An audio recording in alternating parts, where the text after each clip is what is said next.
Okay, start करते बेटा। जो असाइनमेंट आपको दिया गया था वो था एटम्स एंड मॉलिक्यूल्स चैप्टर में से क्वेश्चन नंबर फर्स्ट से स्टार्टिंग करते हैं।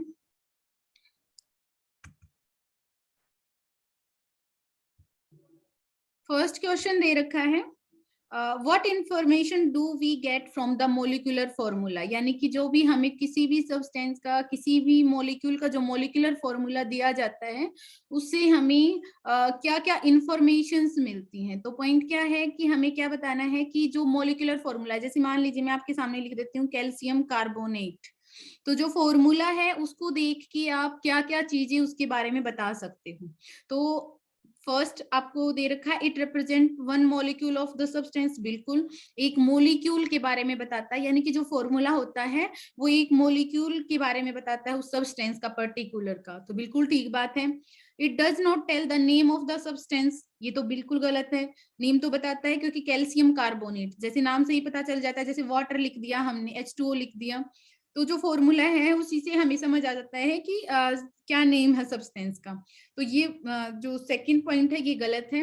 It tells about the type of atoms, बिल्कुल बताता है। देखो जैसे वाटर का हमने लिख दिया फॉर्मूला, तो हमें पता चल जाएगा कि इसमें कितने टाइप्स के एटम हैं। तो एक हाइड्रोजन, और दूसरी टाइप का एटम कौन सा यूज किया गया है, ऑक्सीजन। तो टाइप्स ऑफ एटम के बारे में बताता है। It represent formula mass unit of the substance. Formula mass unit मतलब पूरे फॉर्मूले का जो मास आएगा उससे हम फाइंड आउट कर सकते हैं, बिल्कुल। क्योंकि जैसे H2O हमें फॉर्मूला जो भी है हमारा, तो फॉर्मूला यूनिट मास मतलब कि उससे हम रिप्रेजेंट करवा सकते हैं। तो ये बात भी बिल्कुल ठीक है। तो जो आपको चॉइस दे रखी है उसमें सिर्फ कितने पॉइंट्स ठीक हैं, फर्स्ट, थर्ड एंड फोर्थ। तो यहाँ पे कौन सा हो जाएगा चॉइस में, फोर्थ, यानी कि डी। फर्स्ट का आंसर होगा डी।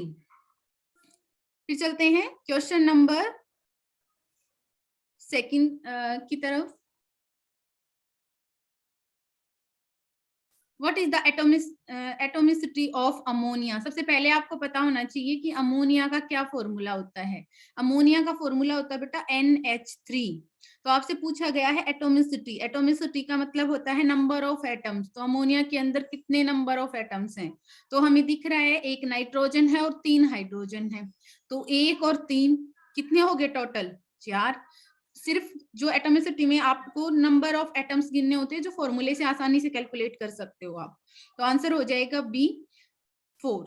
ठीक है। जैसे मान लीजिए वाटर को दे सकता था, कोई भी दे सकता था कि वाटर की एटोमिसिटी बताइए, तो आप क्या बताओगे, 2 हाइड्रोजन 1 ऑक्सीजन, तो कितना एटोमिसिटी हो जाती वहां पे, 3। तो एटोमिसिटी का मतलब मेरे हिसाब से आपको समझ आ गया होगा कि एटोमिसिटी में हम क्या देखते हैं। अब नेक्स्ट क्वेश्चन पे आ जाओ, बहुत आसान सा क्वेश्चन है, ठीक है, और जिसके अंदर आपको बताना है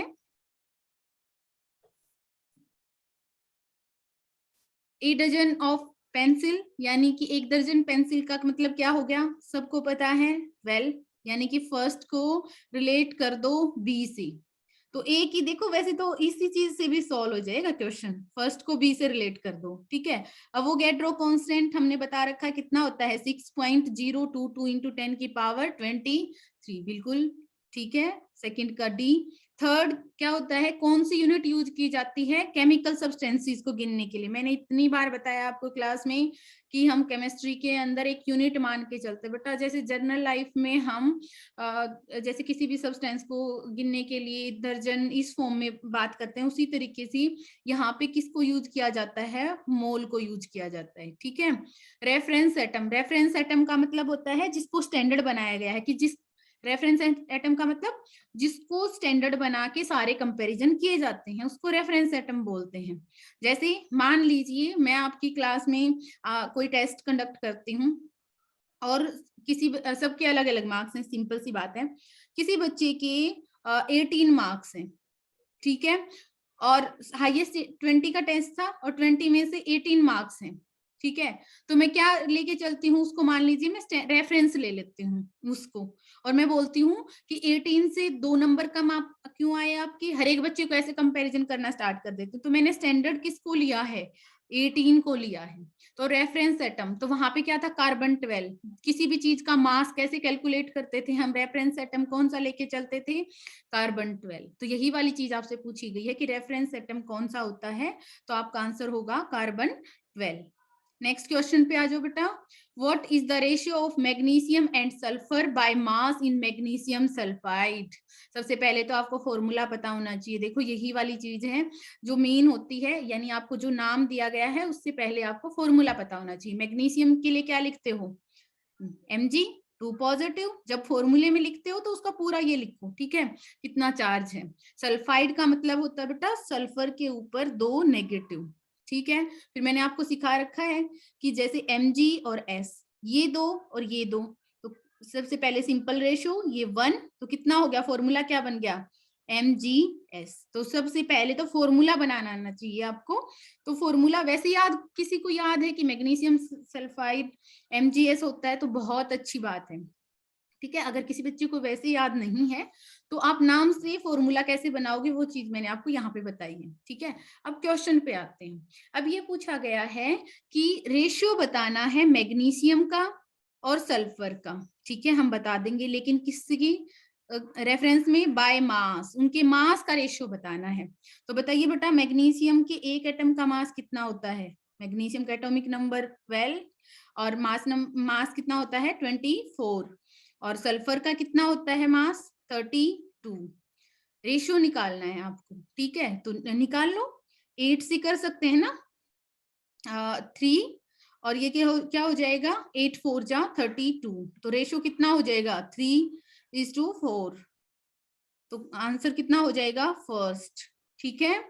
नेक्स्ट क्वेश्चन पे चलते हैं। क्वेश्चन नंबर 5, न्यूट्रॉन, न्यूट्रॉन के बारे में पूछा गया है। 1 नंबर का क्वेश्चन है, यहाँ पे मार्क्स भी दे रखे हैं आपको। चार्ज कैसा होता है, चार्जलेस होता है एंड हैज नो मास। क्या न्यूट्रॉन का कोई मास नहीं होता है, ये बताना है आपको। ये तो बात ठीक है कि चार्जलेस है, लेकिन मास नहीं होता, ये वाली बात गलत है, ठीक है। मास तो उतना ही होता है जितना प्रोटॉन का होता है, ये हम पहले पढ़ चुके हैं, ठीक है। हैज चार्ज, बिल्कुल नहीं, चार्ज भी नहीं होता है, तो ये वाला ऑप्शन भी गलत है। चार्जलेस एंड हैज मास, ये वाली चीज ठीक है। न्यूट्रॉन क्या होता है बेटा, उसके ऊपर कोई चार्ज नहीं होता, लेकिन इसके ऊपर पर्टिकुलर मास होता है 1.67 इंटू 10 की पावर -27 kg। इतना ही मास किसके ऊपर पढ़ते हैं हम, प्रोटॉन के ऊपर भी पढ़ते हैं। तो न्यूट्रॉन के लिए आंसर कितना हो जाएगा, ये वाले क्वेश्चन का हो जाएगा आंसर सी, ठीक है। अब क्वेश्चन नंबर 6 के ऊपर चलते हैं। यहाँ पे है, what is the Latin name of potassium. Potassium का लेटिस नेम क्या है। अच्छा ठीक है,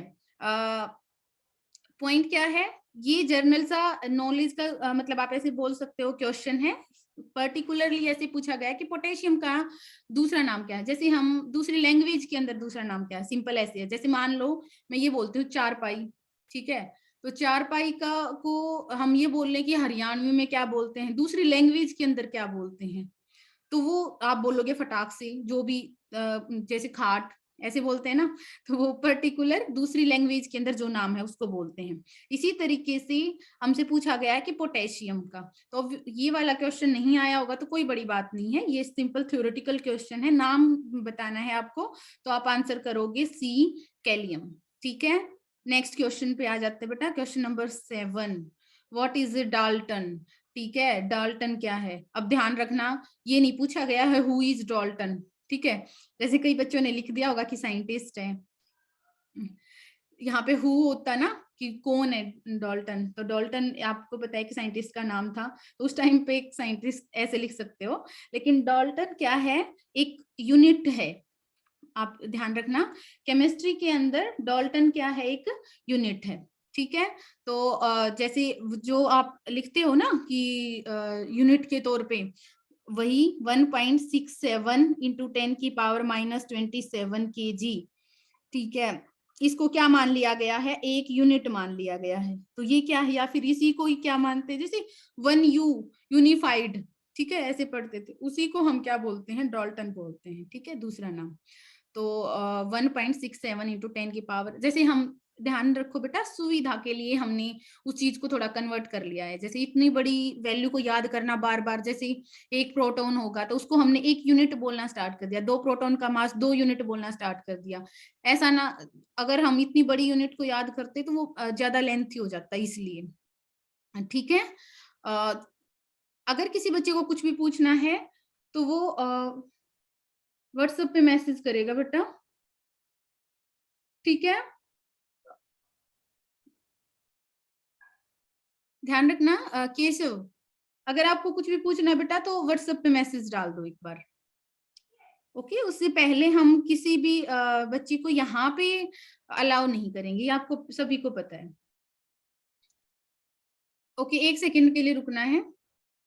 जैसे कुछ बच्चे बिना किसी नेम के एंटर करेंगे और नाम नहीं लिखेंगे तो उसको क्लास में एंटर ही नहीं मिलेगी। ध्यान रखना, एक दो बच्चा है जो ओके, कैलियम को दोबारा बताना है। कैलियम सिंपल नाम है बेटा, कैलियम क्या है, नेम है, लैटिन नेम है किसका, पोटेशियम का। ये पूछा गया है, ये पूछ रहा है कि पोटेशियम का को लैटिन लैंग्वेज के अंदर क्या बोलते हैं, ठीक है। तो आप क्या बोलोगे, कैलियम, ये नाम है बस, ठीक है। ओके केशव, समझ आया बेटा आपको, क्लास में हो अभी केशव? ओके ठीक है बेटा। नेक्स्ट है व्हाट इज द, 1 सेकंड के लिए रुकना बेटा।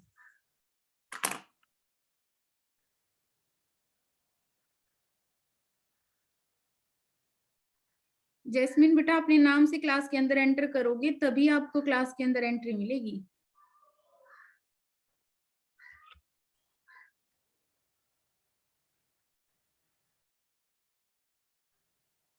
ओके ठीक है।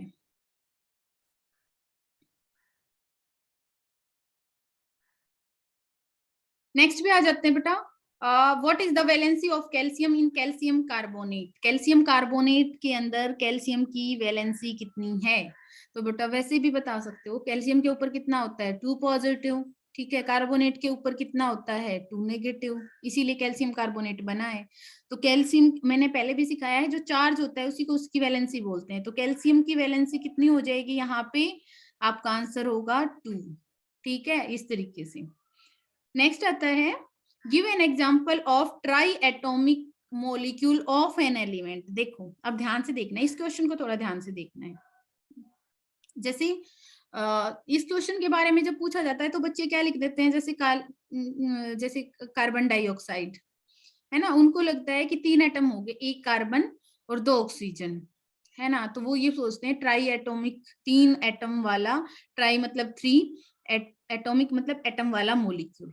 तो वो ये इस तरीके का आंसर लिखते हैं, लेकिन ये गलत है, ये रॉन्ग है बेटा, ध्यान से सुन लो। क्यों, क्योंकि क्वेश्चन के अंदर ध्यान से सुनो, उसमें ये लिखा गया है एक ही एलिमेंट, यानी कि ये जो 3 एटम है वो सिर्फ एक ही एलिमेंट के होने चाहिए। अब ये यहाँ तो 2 टाइप के एलिमेंट, 2 एलिमेंट हो गए, एक कार्बन एक ऑक्सीजन, तो ये गलत हो गया। जब मैं क्वेश्चन, जब भी टेस्ट के अंदर क्वेश्चन ये वाला क्वेश्चन देती हूँ कि triatomic molecule of an atom, हर साल मैक्सिमम स्टूडेंट्स का आंसर होता है इस टाइप से, ठीक है। यानी कि अलग अलग, ऐसे नहीं बेटा, एक ही एलिमेंट के 3, जैसे कि O3, ओजोन के अंदर ये क्या होता है, ओजोन, ओजोन सुना है ना सभी ने, ठीक है। जो एटमॉस्फेयर के अंदर प्रोटेक्टिंग लेयर है उसी के बारे में हम बात कर रहे हैं। तो ओजोन, तो ओजोन क्या है, O3, 3 ऑक्सीजन के, तो एक ही एटम के, एक ही एलिमेंट के 3 एटम, तो वो ये इसका आंसर होगा ये वाला। तो ध्यान रखना है, इसका आंसर इस तरीके से करना है। अब आ जाता है question number 10, formula of carbonate of an element is. देखो अब ध्यान से देखना है कि एक मेटल है, यहाँ पे हम कुछ भी हो सकता है, उसका फॉर्मूला ये वाला बन रहा है, यहाँ पे यहाँ पे 2 आ रहा है, तो उस जो मेटल का क्लोराइड का के साथ क्या फॉर्मूला बनेगा, ये वाला क्वेश्चन है। देखो अगर इसका मतलब ये फॉर्मूला कब बना है, देखो इधर ध्यान से लिखना बेटा, M2CO3, यानी कि यहाँ पे 2 और CO3 तो 1 है ना, पूरा CO3 कंप्लीट होता है, तो इसका मतलब ये 1 है। ध्यान देखो, मैं इस चीज को ऐसे लिख सकती हूँ ना, M2CO3 के साथ यहाँ पे 1, है ना। तो ये ऊपर जब हम, ये कैसे बना होगा ये फॉर्मूला, यानी m के ऊपर +1, ठीक है, और ये क्या होगा CO3 के ऊपर क्या था 2 नेगेटिव, है ना। ये रिवर्स में कर रहे हैं अब, यानी कि मेटल के ऊपर 1 है, इसका मतलब मेटल के ऊपर कितना है 1 है। तो अगर उसी मेटल m पॉजिटिव है, उसको क्लोरीन के साथ रिएक्ट करवाओगे तो क्या बनेगा, Cl क्या है नेगेटिव, ठीक है। तो आपसे पूछा गया है कि क्या फॉर्मूला बनेगा, तो आप क्या बोलोगे MCl, ये वाला फॉर्मूला बन जाएगा। कोई भी आपसे पूछे तो ये पूछा गया है उस फॉर्मूला, जैसे मान लो हम यहाँ पे क्या लिख सकते थे Na2CO3 होता ये, ठीक है। तो इसका फॉर्मूला क्या बनता यहाँ पे NaCl बनता इस तरीके से। तो हम कैसे बनाते हैं यहाँ पे NaCl, तो ये पॉइंट है बेटा।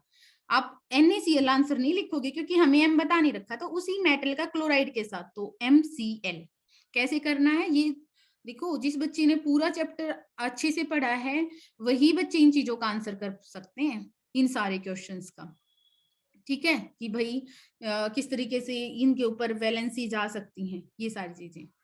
अब आ जाते हैं क्वेश्चन नंबर 11 के ऊपर। अब ध्यान से देखना है क्वेश्चन नंबर 11 को। क्वेश्चन नंबर 11 के अंदर दे रखा है बेटा व्हाट आर आइसोटॉप्स, यानी कि आइसोटॉप्स क्या होते हैं, आपको बताना है isotopes. Name the isotopes of the hydrogen and draw the structure of their atoms. Isotopes क्या होते हैं पहले तो आपको ये बताना है, फिर हाइड्रोजन के आइसोटॉप क्या है और उनकी स्ट्रक्चर बतानी है आपको। तो अब हम ये वाला क्वेश्चन करेंगे। आइसोटॉप्स होते हैं जिनका आइसो मतलब सेम, ठीक है, आइसोटॉप्स यानी एटॉमिक नंबर सेम होता है। तो हाइड्रोजन के 3 आइसोटॉप बहुत बार पढ़े हैं हमने, ठीक है, प्रोटोनियम, ड्यूटेरियम और ट्रिटियम। क्या होता है 1 1, हाइड्रोजन 1 2, हाइड्रोजन 1 3, ये वाला फॉर्मूला होता है ना। क्या क्या लिखते हैं हम, जिनका एटॉमिक नंबर तो सेम है, क्योंकि हाइड्रोजन है तो एटॉमिक नंबर सेम रहेगा 1 1 1, ठीक है। और यहाँ पे क्या हो जाएगा 1 2 3 इस तरीके से। तो ये वाला हो जाएगा हमारे पास। अब इस चीज को ध्यान से देखता है, ये इतना हमने लिख दिया कि आइसोटॉप्स क्या है, तो आपका डेफिनेट आंसर होगा बेटा same atomic number different mass number, उसको हम क्या बोलते हैं आइसोटॉप्स बोलते हैं। हाइड्रोजन के तीनों आइसोटॉप वो हमने लिख के दिखा दिए। अब क्वेश्चन है draw the structure of their atoms, यानी कि उनकी स्ट्रक्चर बतानी है। अब इसकी स्ट्रक्चर भी ड्रॉ करनी है, ठीक है। तो पहले इसकी स्ट्रक्चर ड्रॉ करते हैं फर्स्ट वाले की, ठीक है। कैसे करते हो, सेंटर में 1, ठीक है, और सराउंडिंग में देखो सेंटर में क्या बनाया है मैंने, न्यूक्लियस बनाया है, ठीक है। न्यूक्लियस की सराउंडिंग में देखो 1 जो ये होता है ना बेटा, वो बताता है कि कितने प्रोटॉन है और कितने इलेक्ट्रॉन है। ध्यान से सुन लो, इतने ही तो प्रोटॉन होते हैं और इतने ही इलेक्ट्रॉन होते हैं। तो ऑब्वियस सी बात है, आप क्या लिखोगे कि इसके अंदर 1 तो प्रोटॉन है, यहाँ पे 1 प्रोटॉन है और सराउंडिंग में 1 इलेक्ट्रॉन है। तो ये किसके लिए हो गया, हमारा फर्स्ट वाले के लिए। अब सेकेंड वाले पे जाते हैं हम, क्या है हाइड्रोजन 1 2, ठीक है। 1 2 कैसे बनाओगे, इसका मतलब इतने प्रोटॉन है और इतने ही क्या होते हैं, देखो इलेक्ट्रॉन, ठीक है ना, ये पहले बता चुके हैं हम। ये जो नीचे लगा होता है बेटा, ये क्या बताता है, नंबर ऑफ प्रोटॉन और नंबर ऑफ इलेक्ट्रॉन के बारे में बताता है। तो नीचे अगर नंबर ऑफ प्रोटॉन दे रखे हैं तो इतने ही इलेक्ट्रॉन है, ठीक है। तो इसका मतलब सेकंड वाले के लिए यहाँ पे सेंटर में तो मान लीजिए न्यूक्लियस है और सराउंडिंग में इलेक्ट्रॉन, तो इलेक्ट्रॉन तो कितना है 1 है। अब बात जहां पे आती है वो है हमारी, जब हम बात करेंगे, एक सेकेंड रुकना है, यहाँ पे सेंटर की बात करेंगे। तो सेंटर में बेटा प्रोटॉन, सेंटर में क्या क्या भरा जाता है, देखो सेंटर के अंदर भरते हैं हम proton plus neutron, proton plus neutron. तो देखो 1 इलेक्ट्रॉन है, इलेक्ट्रॉन की पोजीशन हमने बना दिया है। 1 तो प्रोटॉन बनेगा क्योंकि जितने इलेक्ट्रॉन होते उतने ही प्रोटॉन, तो 1 तो ये तो प्रोटॉन बना दिया मैंने, ठीक है। और अब न्यूट्रॉन देखने हैं, तो न्यूट्रॉन कैसे फाइंड आउट करते थे, मैंने आप बताया था मास नंबर में से एटॉमिक नंबर को माइनस कर दो, 2 में से 1 गया 1, तो इसका मतलब 1 न्यूट्रॉन है। मान लीजिए मैं उसको दूसरे कलर से रिप्रेजेंट करा देती हूँ ताकि आपको ये चीज अच्छे से क्लियर हो जाए कि बेटा यहाँ पे देखो 1 प्रोटॉन और एक क्या है न्यूट्रॉन, है ना, और एक इलेक्ट्रॉन सराउंडिंग में। अब देखो तीसरे वाले की स्ट्रक्चर आपको बतानी है। तीसरे वाले की स्ट्रक्चर फिर से हम ड्रॉ करेंगे, बहुत आसान है। उसी तरीके से सबसे पहले क्या फाइंड आउट करते हो यहाँ पे, ये वाला है ना, तो एक ही प्रोटॉन एक ही इलेक्ट्रॉन, तो फटाफट से पहले तो सराउंडिंग में इलेक्ट्रॉन को बिठाते हैं हम, और सेंटर में देख लिया हमने। अब सेंटर में नंबर ऑफ प्रोटॉन और न्यूट्रॉन बिठानी है, तो यहाँ पे अगर इलेक्ट्रॉन एक है तो इसी को देख के हम प्रोटॉन बताते हैं, तो प्रोटॉन भी कितना है, एक, है ना। हमने प्रोटॉन को बिठा दिया। मान लीजिए आप ब्लैक से रिप्रेजेंट कराते थे, तो हम ब्लैक से रिप्रेजेंट करा देते हैं। प्रोटॉन कितना था, एक, ठीक है। और अब न्यूट्रॉन काउंट करो, तो न्यूट्रॉन कैसे काउंट करोगे, ऊपर वाले में से ये वाला माइनस कर दो, 3 में से 1 गया, 2, इसका मतलब न्यूट्रॉन कितने हैं, 2, तो वो न्यूट्रॉन भी तो सेंटर में बिठाओगे ना, तो उसको भी क्या करवा दो आप, यहाँ सेंटर में रिप्रेजेंट करा दो, तो कितने न्यूट्रॉन बेटा, 2 न्यूट्रॉन। तो ये हो गया हमारा तीनों की अलग अलग, जब हम क्या करते हैं, तीनों का जो डायग्राम अगर हमें बोल दिया जाए कि तीनों की अलग अलग स्ट्रक्चर बना के दिखाए, तो मैंने आपको तीनों की अलग अलग स्ट्रक्चर बना के दिखा दी है, ठीक है।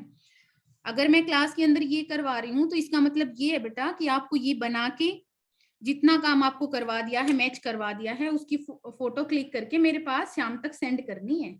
अगर किसी बच्चे को अभी तक नहीं आते थे तो वो उसको कंप्लीट कर लेगा उन क्वेश्चंस को, अभी सारे के सारे ठीक आंसर्स लिख के, ठीक है। आंसर सारे ठीक होने चाहिए, इस चीज का ध्यान रखना। ओके, एक सेकंड रुकना बेटा, अटेंडेंस ले लेते हैं एक बार।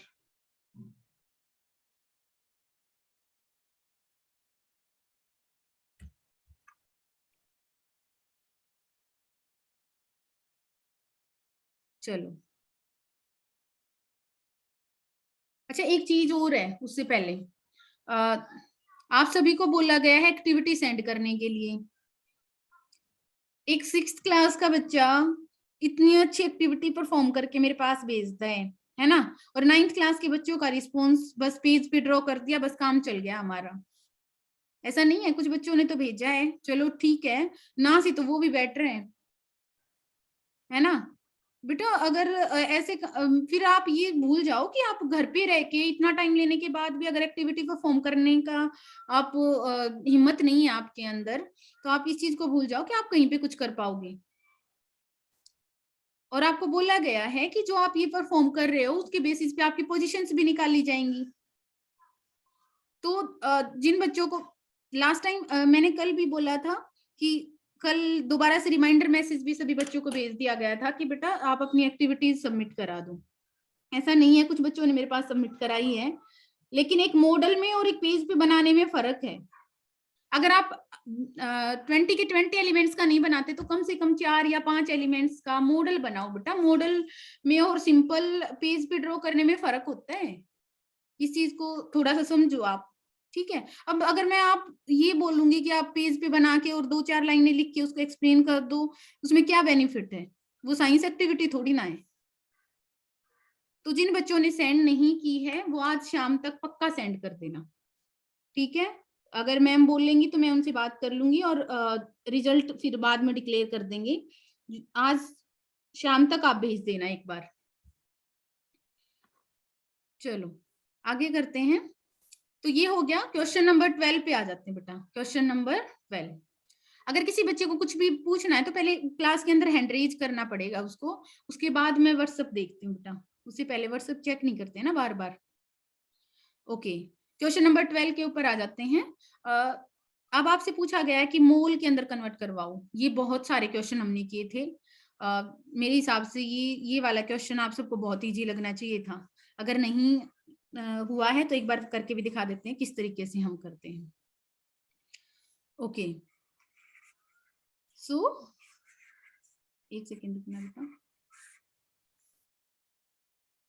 यहाँ पे आ जाते हैं। देखो 12 gram of oxygen gas. Oxygen gas क्या होती है, यानी कि O2 के बारे में बात कर रहे हैं।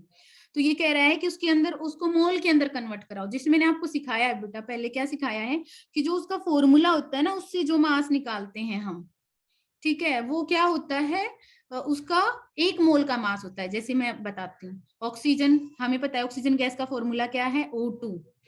एक ऑक्सीजन का मास कितना होता है 16, 2 के लिए कितना हो गया 32। तो ये जो मैंने 32 ग्राम लिखा वो किसके बेसिस पे बताया मैंने, फॉर्मूले से बता दिया। फॉर्मूले से जो मास निकलता है वो 1 मोल के लिए निकलता है। तो इसका मतलब 32 ग्राम मास कितने का है, 1 मोल का। ठीक है, तो 1 ग्राम में कितने मोल हो जाएंगे, 1/32। और आपको कितना दे रखा है 12 ग्राम, तो 12 ग्राम के अंदर कितने हो जाएंगे बेटा, 1/32 इंटू 12। ठीक है, सिंपल है, आप इसको सोल्व करो, आपका क्या आ जाएगा, आंसर आ जाएगा। इसी तरीके से यहाँ पे करना है, फॉर्मूला लिख लो, जैसे वाटर का H2, फॉर्मूले से जो मास आएगा वो 1 मोल का हो जाएगा, फिर 20 ग्राम का निकाल लो, सेम रहेगा जैसे फर्स्ट किया है हमने। ठीक है, ये कट करके, और जैसे हम 4 से कट कर देते हैं। ठीक है, 3/8 मोल। फ्रैक्शन में लिखना चाहते हो फ्रैक्शन में लिख सकते हो।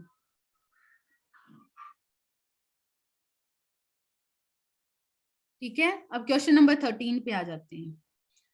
ये सेम रहेगी बेटा, अगर फिर भी नहीं आए तो मुझे बता देना, अगर ये वाले क्वेश्चन नहीं आए होंगे, फिर भी नहीं कर पाओगे, तो मैं कल वाली क्लास में डिस्कस कर दूंगी। अब आगे वाले क्वेश्चन पे चलते हैं। क्वेश्चन नंबर 13 आपको दे रखा है कि if 1 mole of carbon weights 12 gram, what is the mass in grams for 1 atom of the carbon. देखो ये आगे इस वाली स्लाइड पे है, देखो 1 एटम ऑफ द कार्बन यहाँ पे निकालना है। देखो बिल्कुल आसान सा क्वेश्चन, अगर ध्यान से करोगे तो। क्वेश्चन दे रखा है कि 1 मोल कार्बन, 1 मोल जो दे रखा है हम पहले वो लिखेंगे। 1 मोल ऑफ कार्बन कितना दे रखा है इन्होंने, 12 ग्राम। तो ये पूछ रहा है कि 1 एटम का मास कितना होगा। एक बात बताओ बेटा, 1 मोल जैसे 1 दर्जन, 1 दर्जन में कितने होते हैं 12, इसी तरीके से 1 मोल में कितने होते हैं, ये आपको पता है ना। वही वाली चीज हमें, देखो मैंने अभी आगे भी डिस्कस की थी, अवोगैड्रो नंबर 6.022 इंटू 10 की पावर 23, यही वाली तो बात है, 1 मोल है ना। तो इसको अवोगैड्रो कांस्टेंट भी बोलते हैं। तो फिक्स होता है कि 1 मोल के अंदर कितना होता है, तो कितना लिखोगे 6.022 इंटू 10 की पावर 23 एटम्स,